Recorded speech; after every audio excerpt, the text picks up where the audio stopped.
오늘 이 말씀 중심에서 죽겠다 콤플렉스 극복하기, 죽겠다 콤플렉스 극복하기라는 제목으로 하나님 말씀 증거하겠습니다. 이 마이크가 아까 소리가 좋은데 왜 또 만지지 이걸? 이게 왜 나죠? 오늘 또 꼭 잘 되다가 무슨 행사 때면 또 이런 거 터져요 또. 됐습니다. 놔두세요. 껐습니다. 네, 껐습니다. 네. 자, 괜찮죠? 네, 됐습니다. 사람은 자기가 직접 경험하고 또 눈으로 보고 체험하기 전에는 어떤 사실을 잘 믿으려고 하지 않는 지극히 강한 의심의 성향을 누구나 다 가지고 있습니다. 특히 어떤 사건이 우리의 이성으로 이해하고 받아들일 수 있는 그런 일반적 사건이 아니라 우리의 이성의 차원을 뛰어넘는, 이해할 수 없는, 분명히 현상적으로 나타나지만 그 현상을 설명할 수 없는 초월적인 사건일 때는 더욱더 그렇습니다. 제가 어릴 적에 저희 어머니가 하루는 저희가 오시더니 뭐라고 말씀하시냐면, 야, 저기 용산이라는 데 가면 현신의 권사님이라고 하는 분이 계신데 그곳에 한번 가보자. 내가 그곳에 갔더니 그분이 기도하니까 안전뱅이가 일어나더라. 저는 놀라지도 않아요.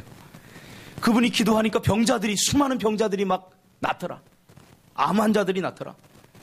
그래서 그곳에 가니까 수많은 사람들이, 병자들이 줄 서서 있는데 거기 가면 안수를 해준다고 하더라. 거기서 안수 받으면 하나님께 큰 축복을 받는다더라.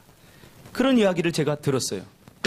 제가 듣고는 초등학교 때인데 제가 뭐라고 그러냐면 콧방구를 꼈어요. 아니 어떻게 암 환자가 기도 받는다고 나을 수 있어요, 엄마? 그러면서 제가 콧방구를 꼈어요. 근데 저희 어머니가 하도 저에게 권유를 해서 제가 이제 가기로 결정을 하고 그 집회에 제가 직접 참여를 했습니다. 그 집회에 직접 참여를 했더니 안수 받으러 갔는데 아침 일찍 새벽에 전철 타고 1호선 타고 용산에 도착을 했는데 줄을 섰는데 이건 뭐 표현할 수 없이 길이 줄어요. 그래서 제가 거기서 아침 일찍 가가지고 거의 저녁 한 5시쯤 돼서 안수를 받았어요. 안수를 받는데 안수도 그냥 안수가 아니라 뒤통수 딱 때리고 가라고 그러는 거예요. 그거 얼마나 억울하든지. 점심도 제대로 못 먹고 줄에서 이탈하면 다시 서야 되니까 그 줄에 서서 막 배도 고픈 걸 참으면서 하루 종일 기다렸는데 딱 가서 안수를 딱 머리를 대밀었더니 뒤통수 딱 치고서 가 그러는 거예요. 근데 제가 거기서 직접 제 눈으로 확인했어요. 정말로 병자들이 막 낫는 거예요. 안전뱅이가 막 일어나고 병자들이 정말로 막 낫는 거예요. 자, 그것을 보면서 마음속에 두 가지 생각이 들더라고요. 첫 번째 생각은, 야, 정말로 하나님이 계시구나. 하나님이 정말로 계시구나. 이런 생각이 들고 또 한편으로는 뭔가 여기에는 속임수가 있어. 뭔가 이건 잘못된 거야. 마치 마술을 보면서 어디에서 속이나. 마술을 보면서 그러지 않습니까? 그렇듯이 저 사람이 정말로 사람들을 고치고 저 사람이 정말로 능력을 행하는가. 제가 자세히 이렇게 한번 살펴봤어요. 이 일이 진짜 일어날 수 있는 일인가. 뭔가 의심하는 마음이 들더라는 거예요. 사람은 도저히 이런 일을 할 수 없어. 그런 생각이 들더라는 거예요. 참 사람은 묘합니다. 보면은 믿을 수 있을 것 같았는데 보고도 믿지 못하더라 그 말이에요.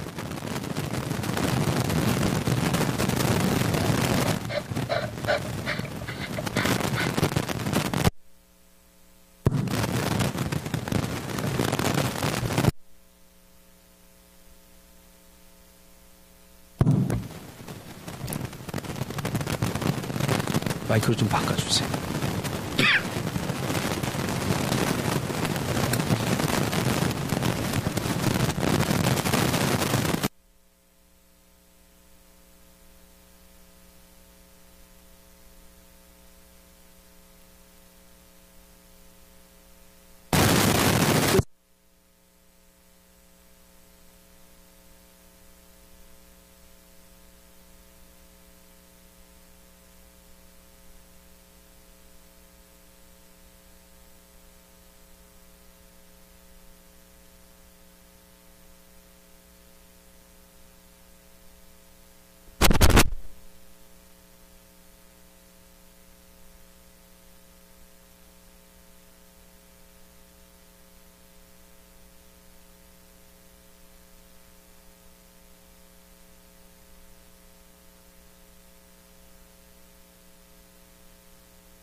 믿음이 없으면 보고도 믿지 못하는 것입니다. 의심하려고 하는 사람은 보고도 믿지 못하는 거예요. 그때 예수님께서 반신반의하고 있는 그들에게 얘들아, 너희들의 손과 너희들의 그 손으로 나의 옆구리와 그리고 나의 못 박힌 손을 너희들 만져봐라. 그러면서 직접 보여줍니다. 왜요? 제자들이 분명히 그 손과 옆구리에 못이 찔리고 그리고 창에 찔린 자국이 있음을 제자들이 보고 알았거든요. 그때야 비로소 제자들이 그 손에 박혔던 못 자국의 흔적과 로마 군병들이 창으로 찔러서 옆구리에 그 찔렸던 창 자국을 보고 나서야 그들이 기뻐하더라 라고 성경은 말하고 있습니다. 그리고 그 제자들이 부활하신 주님을 만난 사실을 경험하고 또 다른 제자인 그 자리에 있지 않았던 도마에게 가서 말합니다. 우리가 부활하신 주를 보았다. 우리가 주님을 보았다. 그러니까 도마가 뭐라고 합니까? 도마가 한다는 말이 야, 말도 안 되는 소리 하지 말아라. 오늘날 많은 사람들이 내가 기도응답 받았어. 내가 하나님을 만났어. 그렇게 이야기하면 뭐라고 말하는지 아세요? 거짓말하지 말아라.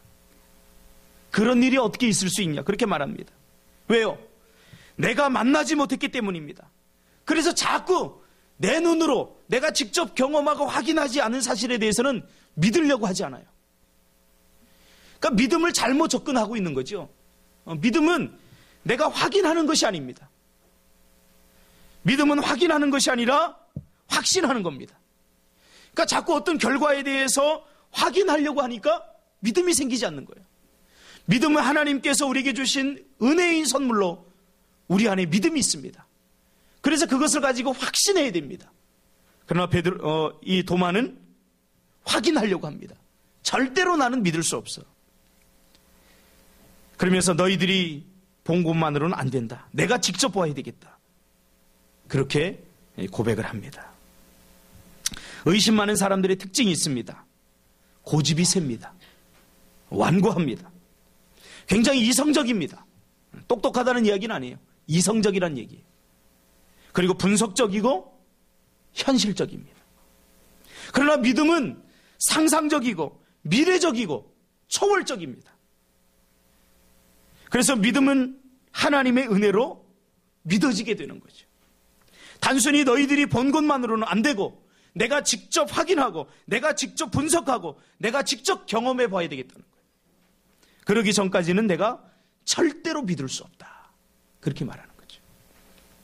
그 후에 8일이 지나서 예수님이 도마를 찾아가서는 내 손가락을 이리 내밀어 내 손을 만져보고 내 옆구리를 한번 만져봐라. 넣어봐라. 그때 도마가 못자국의 흔적이 있는 예수님의 손과 그리고 창자국의 흔적이 있는 예수님의 그 배를 만져보고는 그때야 도마가 예수님이 부활하신 사실을 믿게 됩니다. 그때 예수님께서 뭐라고 말합니까? 믿음 없는 자가 되지 말고 믿는 자가 되라. 믿음 없는 자가 되지 말고 믿는 자가 되라. 그때 도마가 대답하여 이르되 나의 주님이요 나의 하나님이시니이다 라고 고백합니다. 그때 예수님 뭐라고 말합니까? 너는 나를 본고로 믿느냐? 보지 못하고 믿는 자들은 복되도다. 이 말이 굉장히 은혜가 됩니다. 보고 믿는 것도 믿음에 속합니다. 그렇죠? 그러나 그 믿음은 복된 믿음이 아닙니다. 너는 나를 본고로 믿느냐? 보지 못하고 믿는 자들은 복되도다. 우리가 복 있는 사람이 되려면, 복된 성도가 되려면 보지 않고 믿는 자들이 되시기를 주님의 이름으로 축복합니다. 복된 자는 보지 않고 믿는 자들이라는 거예요. 그래도 이 정도면 괜찮은 믿음입니다. 보고 믿는 거, 그 정도 괜찮은 거예요. 보고도 믿지 못하는 사람들이 얼마나 많은지 몰라요. 의심하기 위해 경험하지 말고 믿기 위해 경험하라. 그런 말이 있습니다. 우리의 신앙생활도 마찬가지입니다. 기도하면 응답됩니다. 그러면 에이 설마 기도하면 응답되겠어? 그리고 응답되지 않는 것을 증명해 보이기 위해서 기도하는 사람이 있어요. 예수 믿는데도 하나님이 없다는 사실을 내가 증명하기 위해서 예수 믿는 사람이 있어요. 성경을 읽어도 성경의 사실을 믿고 그 영적 말씀을 내 삶의 에너지로 삼기보다는 성경 말씀이 잘못됐다는 것을 증명해 보이기 위해서 성경을 읽는 사람도 있어요. 그래도 이 정도면 가능성은 어느 정도 있습니다. 하나님은 안 계셔. 그러면서 성경을 읽으면서 하나님이 없다는 사실을 많은 사람들에게 증명해 보일 거야. 이 정도도 관심 있는 사람입니다. 정말 불가능한 사람은 어떤 사람이냐면 무관심한 사람들입니다. 무관심한 사람. 믿음의 반대말은 의심이 아니라 무관심입니다. 관심이 없는 사람들은, 하나님에 관해서 관심이 없는 사람들은 이미 하나님이 신이 있다는 사실 자체를 받아들여지지 않아요. 그래서 교회에 나와도 예수를 믿어주는 거죠. 가정의 평화를 위해서 교회에 나와주는 거죠.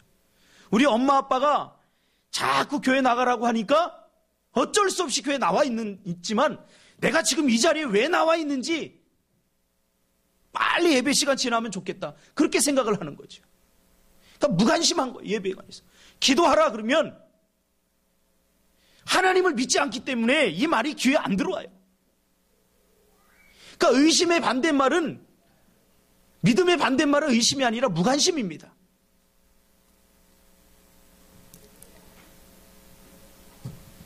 무관심은 아예 신이라고 하는 것은 절대 존재할 수 없어. 그렇게 마음속 깊은 곳에서 그렇게 이미 못 박아버린 것입니다. 한 청년이 있었습니다. 이 청년은 굉장히 똑똑한 청년인데 내가 하나님이 없다는 것을 증명해 보일 거야. 그 증명해 보이려면 어떻게 되느냐. 성경이 잘못됐다는 것을 내가 증명해 보일 거야. 보여야 돼. 그래서 성경을 알아야 돼. 성경을 읽기 시작합니다. 성경을 읽는데 이 하나님의 말씀이 영적 말씀임을 인정하고 믿는 것이 아니라 신이 잘못됐다는 것을 내가 증명해 보일 거야. 그러면 성경을 읽기 시작합니다. 성경을 한참을 읽다가 이 청년의 마음이 변화되기 시작합니다. 왜 그래요? 하나님의 말씀은 사람을 변화시킵니다. 이 말씀은 그냥 단순한 정보가 아닙니다. 이 말씀은 살았고 운동력이 있습니다. 그래서 여러분 성경을 읽으면 내가 변화됩니다. 왜 우리가 변화되지 않느냐? 성경을 읽지 않기 때문에 그래요.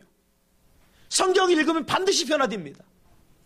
심지어 하나님이 없어 라고 하는 전제를 갖고 성경을 읽는 사람도 하나님의 말씀을 읽다가 말씀을 통해 다가오시는 하나님을 경험하게 됩니다. 그래서 이 친구가 이 성경을 읽다가 하나님의 살아있는 말씀을 만나고 그가 변화되어서 책을 한 권 썼는데 그 책이 배너라고 하는 책입니다. 이 청년은 루엘레스입니다. 루엘레스.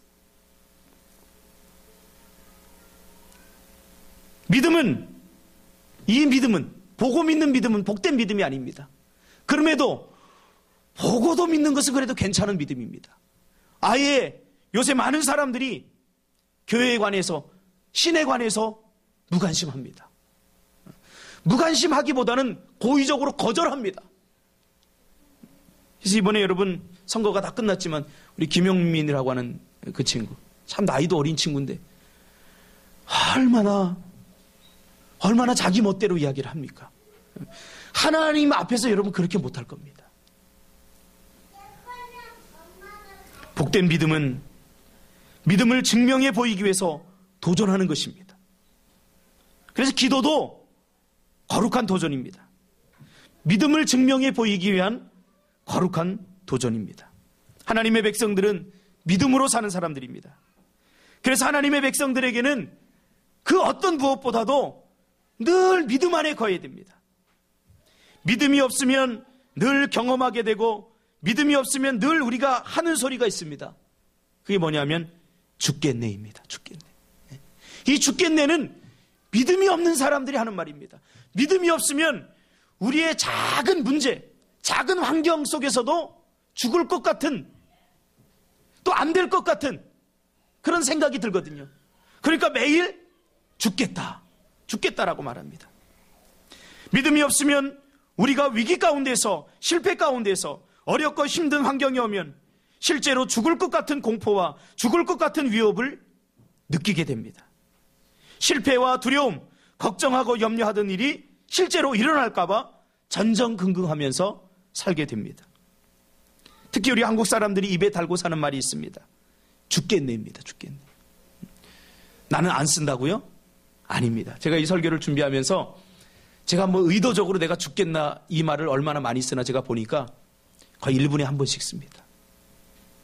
아, 배고파 죽겠네. 밥 먹으면 되지 왜 죽어요? 이게 습관이 되는 거예요. 아, 힘들어 죽겠네.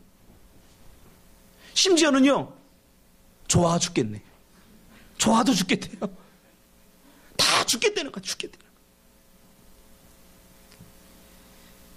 우리의 삶의 모습을 가만히 들여다보면 모두 죽겠네 타령입니다. 돈 없어서 죽겠다.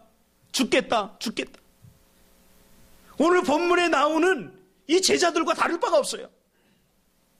죽겠다고 하니까 자꾸 죽을 일만 생기는 거예요. 오늘 본문도 예수님께서 나병 환자를 고치고 중풍병에 걸린 백부장의 하인을 고치고 베드로의 장모가 열병에 걸렸어요. 그것을 고치면서 많은 사람들이 예수님을 따라오니까 예수님이 그 무리들을 피해서 얘들아 저 건너편으로 가자. 그래서 건너편으로 가기 위해서 배를 타고 건너편으로 이동하는 가운데 일어난 사건입니다. 예수님이 배에 오르사 제자들이 따랐더라라고 말합니다. 근데 배를 타고 조금 가다가 배에 큰 놀이 일었습니다. 누가복음에는 이 사건을, 똑같은 사건을 큰 풍랑이 일었다고 이렇게 표현합니다. 그래서 배가 거의 가라앉게 되었어요. 여러분 배를 타본 사람들 압니다. 뭐 고깃배 10톤, 20톤짜리 말고 큰 배를 타고 몇 시간씩 며칠씩 또 타본 사람들은 이 파도가 주는 공포 대단합니다. 저도 백령도에서 처음 이렇게 나올 때 황진호인가 해진호인가 뭐 그런 배가 있었는데 그거 한번 탔는데요. 배가 쑥 올라갔다가 얼마나 파도가 치는지 쑥 내려가는데 그대로 배가 밑으로 그냥 쑥 들어갈 것 같아요. 그럼 속에서 막 기도해요. 하나님 들어가지 않게 해주세요. 그 어린 마음에 우리 장항규 집사님 담대에서 그냥 뭐 거기서 뭐 그런 사건이 없을지 모르겠는데 저는 막 파도 치는 거기서 막 다 토해내면서 막 죽음의 고통을 겪습니다. 파도 칩니다. 누가복음에는 그 파도 치는 물이 배 안으로 다 들어가서 배가 가라앉게 되었다. 그렇게 표현하고 있습니다. 그러니까 정말로 우리가 보더라도 죽게 된 거죠. 그 얼마나 공포가 얼마나 심각한지 그들은 잠자고 있는 예수님을 흔들어 깨우면서 주님, 우리가 죽게 되었습니다. 라고 말합니다. 실제로 그들은 그 상황을 죽을 것 같다고 느끼고 경험하고 있는 거죠. 이러다가 우리가 정말 죽는 거 아니야? 라고 느끼고 경험한 거죠. 여러분, 어떤 사건이나 어떤 문제든지 그것을 해석을 보면 이 사람이 믿음이 있는 사람인지 없는 사람인지 압니다. 믿음이 없는 사람들은 다 죽겠다고 합니다. 죽겠다고 해석합니다. 상황을 어떻게 해석하는가? 이 사람이 영적으로 건강한 사람인가 아닌가를 보려면 우리가 만나는 위기, 우리가 겪게 되는 상황, 문제를 바라보면서 어떻게 해석하는가? 믿음은 해석하는 능력입니다. 이 제자들은 뭐라고 해석합니까? 우리가 이제 죽게 되었다라고 해석을 해버리는 겁니다. 그때 예수님께서 깨어 일어나셔서 바람과 물결을 꾸짖으시니 이에 그쳐 잔잔하니라 라고 말합니다. 그러면서 제자들에게 이렇게 말하죠. 어찌하여 무서워하느냐? 이 믿음이 무슨 자들아? 적은 자들아. 적은 자들아. 이들에게 믿음이 있어요, 없어요? 믿음이 있어요, 없어요? 있어요. 있는데 작다는 거죠. 우리가 성경을 보면 아까 뭐라고 그랬죠? 큰 놀이 일었다. 문제가 크니까 믿음이 작은 게 아니라 믿음이 작으니까 파도가 크게 보인 거예요. 믿음이 너무 작으니까 그 파도조차도 감당할 수 없을 만큼 그렇게 크게 보이는 거예요. 여러분, 우리의 삶에서 실제로 우리가 당하는 어떤 문제나 어려움, 환경, 그것이 우리가 감당할 수 없을 만큼, 해결할 수 없을 만큼 크기 때문에 우리가 낙심하는 경우는 거의 없습니다. 우리 안에 믿음이 너무 작기 때문에 문제가 크게 보입니다. 예수님은 그것을 바라보게 된 거죠. 믿음이 작으면 문제가 당연히 크게 볼 수 있습니다. 실제로 파도가 높기 때문이 아니라, 실제로 죽을 것 같은 위기 때문이 아니라, 이들에게는 그것을 감당할 만한 믿음이 없기 때문에, 적기 때문에 우리가 죽게 되었다라고 말하는 겁니다. 누가복음에는 이것을 너희 믿음이 어디 있느냐라고 표현하고 있습니다. 그래서 제자들이 두렵고 놀랍고 누구이기에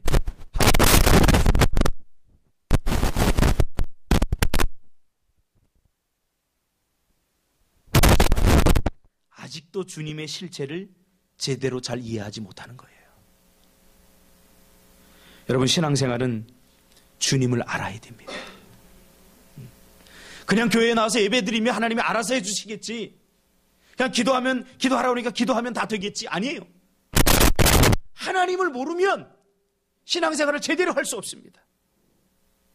오늘 예수님이 누구인지, 예수님의 정체에 대해서 제대로 모르니까, 비록 자신의 모든 것을 다 버리고 따라 나섰다고 할지라도 조그만 풍랑과 파도 앞에서 예수님, 우리가 죽게 됐습니다, 이런 말을 하는 거예요.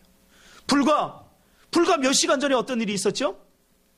예수님이 베드로의 장모의 열병을 고치고, 문둥병자를 고치고, 중풍병자를 고치고, 예수님의 대단한 능력을 그들이 경험했음에도 불구하고 아직도 그들은 예수님이 누군지 제대로 모르는 거죠. 주님을 제대로 모르면 여전히 우리의 삶의 현장에서 파도치는, 풍랑치는 그런 문제 속에서 우리는 죽겠다라고 한숨으로 세월을 보낼 수밖에 없습니다. 죽겠다를 달고 살 수밖에 없어요. 힘들어 죽겠다, 공부하기 싫어 죽겠다, 학교 다니기 싫어 죽겠다. 그거 왜 그래요? 아직도 주님을 모르기 때문에 그래요. 여전히 교회에 나오지만, 여전히 기도하지만 아직도 주님을 제대로 모르기 때문에 그래요. 주님을 모르면 주님께 우리의 인생을 걸 수 없습니다. 근데 이 일이 있기 전에 예수님은 이런 고백을 합니다. 어떤 고백을 제자들에게 하냐면, 말씀을 듣고 행하는 것은 때때로 가족과의 뼈아픈 이별을 해야 되고, 예수를 믿으면 고난을 당하고, 예수를 믿으면 가족으로부터 버림을 받을 수도 있고, 또 내 가장 친한 사람들로부터 질타를 받을 수 있다, 나를 따라오면. 그런 이야기를 합니다, 제자들에게. 그러니까 그 이야기를 듣고 제자들의 마음에 풍랑이 일기 시작합니다. 아니, 우리는 예수님을 따라다니면 성공할 줄 알았는데, 예수님을 따라다니면 인생이 성공하고 잘 될 줄 알았는데, 예수님 뭐라고 그러면 오히려 나를 따라오면 너희는 가족을 버려야 될 수도 있어, 가장 사랑하는 사람에게 고난을 당할 수도 있어. 이건 자기들이 원하는 게 아니에요. 이게 마음속에서 뭐가 이래, 풍랑입니다. 풍랑이. 이거 어떻게 된 거야? 여러분 생각해 보세요. 여러분 예수 믿을 때 좋은 생각을 가지고 여러분 예수 믿지 않았습니까? 예수 믿으면 잘 돼, 기도하면 은혜 받고, 내 사업도 잘 되고 다 잘 돼. 안 되는 것보다는 잘 돼 라는 생각을 많이 갖고 있으니까 우리가 교회 다니고 예수를 믿었어요. 근데 생각해 보세요. 어느 날 갑자기 박 목사가, 민지야, 이제 넌 예수 믿으면 너희 가정도 버려야 돼. 너 목사님이 아프리카로 선교사로 가, 그러면 가야 돼. 이런 이야기를 듣고 여러분 이 마음에 풍랑이 일지 않겠습니까? 그러니까 예수님은 그 전에 이 마음에 막 풍랑이 제자들이 일고 있는 상태에서 배를 탄 거예요. 근데 진짜로 풍랑이 일었어요.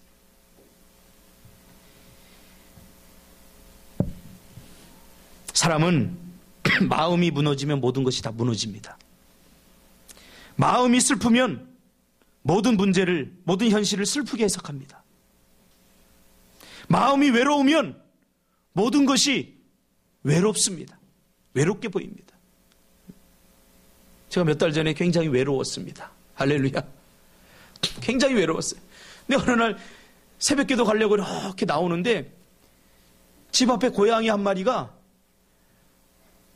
이렇게 웅크리고 있는 거야. 추운데. 왜 이렇게 불쌍해 보여요? 참 외롭겠다. 내가 외로우니까 그 고양이가 외롭게 보이더라 그 말입니다. 내가 괴로우면 모든 현실을 괴롭게 해석해버립니다. 지금 제자들의 마음에는 풍랑이니까 뭐 별것 아닌 풍랑도 죽게 되었습니다. 이렇게 말하는 거예요. 이미 마음이 다 무너져 버린 거예요. 예수님이 정말로 너희 가족들 다 떠나. 그러면 어떡하지? 막 풍랑이는 거예요. 예수님께서 따라 같이 죽자 그러면 어떡하지? 이게 풍랑이는 거예요. 예수님께서 내 모든 재산을 다 내놓으라 그러면 어떡하지? 풍랑이는 거예요. 풍랑. 태안이 월급 탔지? 다 헌금할 거지? 하고 내가 물어보면 풍랑일 거야. 풍랑이. 풍랑일 거야. 풍랑. 지금 제자들이 그런 상태입니다.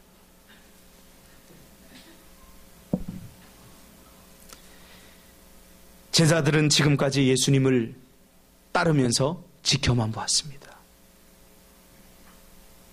신앙은 지켜만 봐서는 안 됩니다.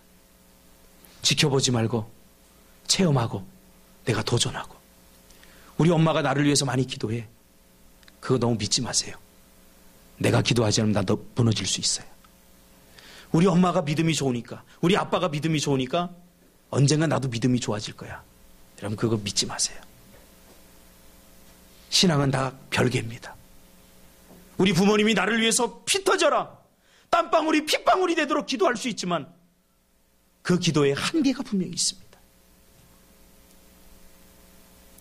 제자들은 지켜만 보았어요. 지켜보니까 야, 예수님 참 대단하구나. 그럴 수도 있구나. 여러분 직접 경험해 보시길 바랍니다. 그래서 기도해 봐야 됩니다. 그래 찬양 시간에 뜨겁게 하나님을 갈망하며 찬양도 해봐야 됩니다. 예배 시간에 하나님을 예배 시간에 하나님 만나주신다고 하는데 만나고 싶은 갈망과 열정을 가지고 하나님 앞에 예배드려야 됩니다. 그러면 예수님께서 왜 이런 기적을 보여주셨는가? 간단합니다. 여러분 기적은 고치기 위해서, 기적은 단순히 어떤 것을 해결해 주시기 위해서 주신 게 아니에요. 성경에 나오는 모든 기적의 핵심은 뭐냐면 예수님이 하나님의 아들임을 나타내 보여주기 위해서 기적을 베푸신 거예요. 그러니까 제자들이 예수님이 이런 일을 할 때, 야, 사람은 이런 일을 할 수 없어. 정말로 이분은 하나님의 아들이야. 라고 믿었어야 돼요. 하나님의 아들은 하나님입니다. 그래서 못할 일이 없어. 그래서 이 예수님과 어디를 가든지 불가능한 일은 없어요. 그것을 믿었어야 돼요. 여러분 안에 계신 예수님이 바로 그런 분입니다. 할렐루야. 죽으시고 부활하셔서 우리 안에 계신 성령, 예수의 영인 성령은 여러분이 어떤 상황을 만나든지 무슨 일을 경험하든지 그분은 모든 일을 해결할 수 있고 여러분을 지키시고 보호해 주실 것입니다. 이것이 없으면, 이 믿음이 없으면 우리 인생이 풍랑이 칠 때에 죽겠습니다라고 고백할 수밖에 없어요. 왜? 실제로 죽을 것 같거든요. 그러니까 죽겠다고 말하는 거예요.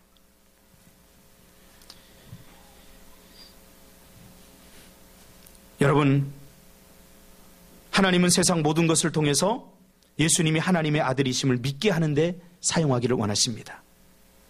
여러분의 눈을 믿음에 사용하시길 바랍니다. 눈은 단순히 보라고 준 게 아니에요.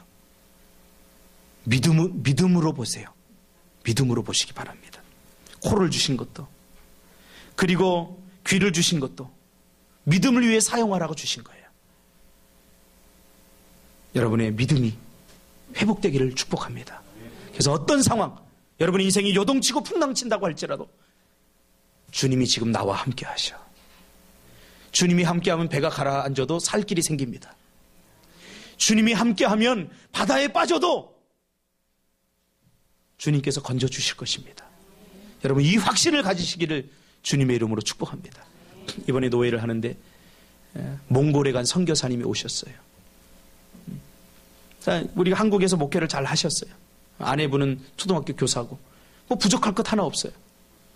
그런데 몽골로 선교로 가셨어요.